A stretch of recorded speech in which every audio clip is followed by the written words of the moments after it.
Hello again, welcome to another video, this time about CBT, Cognitive Behavioural Therapy.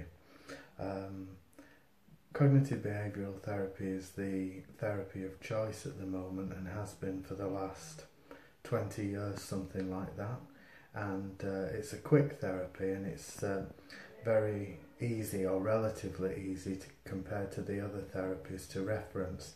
So it gained great popularity because it's easy to reference and to garner statistics from, compared to, say, counselling, which is a bit more nebulous and difficult to obtain statistics thereof. So CBT became the therapy of choice for the National Institute of Clinical Excellence in the UK, which oversees the NHS, and it's ubiquitous now, CBT, right across the board, and they've expanded it from what was initially for depression and anxiety into different areas as well, so such as personality disorders, things like that. So really has become a catch-all solution. CBT has an overlooking body, if you like, called BABCP, which is the British Association for Cognitive and Behavioural Psychotherapies, BABCP, which accredits CBT therapists. Now the BABCP have different courses which are accredited courses running throughout the country, and they're responsible for overseeing those courses so that the therapists who train meet a certain gold standard, which is all very nice and good, but there aren't many courses about actually, and the ones there are quite difficult to get onto, and even when you're on the courses they're difficult to pass, because what BABCP have done, they've made it incredibly well, difficult, there's no other word for it, they've made it incredibly difficult to pass the courses and become qualified as a CBT therapist.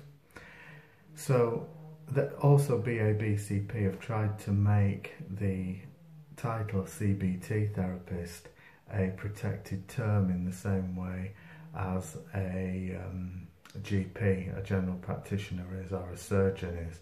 So you can't just call yourself a surgeon or a general practitioner, obviously, because you'd probably kill people. But with CBT, it's possible to use CBT interventions without killing anyone, because they're just basically common sense. But because BABCP have this overarching view on all CBT therapy and training and courses, what they've done is created a sparsity of therapists.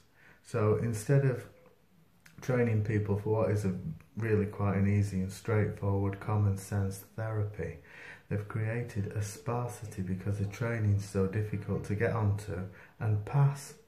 So they've statisticized everything and they've made it really, really difficult. So because there's a shortage, that has increased the actual value or perceived value of the therapist, because anything that's sparse is perceived to have a higher value. So Ferraris are rare, so they are considered to be valuable. And in the same way, BABCP have done that with CBT therapists. They've made it difficult to get on the courses, difficult to pass the courses, so the therapist is seen as valuable and sparse. They become sparse because of the difficulty getting on the courses, not because of the value of them, but because it's so difficult to become accredited by BABCP. Now, that's all very well if you want to play games and just have a little niche, sparse therapy, but because CBT is a therapy of choice, what has meant is that the NHS now have a shortage of CBT therapists because BABCP have made it difficult to become accredited, when it's really just a straightforward therapy. They even call it high intensity, which has this sort of aura and illusion of mystique that, oh, it's high intensity, it must be brilliant. It's not brilliant at all. It's just a straightforward, common sense therapy, which in a nutshell boils down to face your fears and do it anyway. So try and overcome your fears. Don't use any safety behaviours or mechanisms, and try and get on with it. So expose yourself to what you fear in the view, from the stance of recovery lies in the places we avoid, as the great Claire Weeks once said.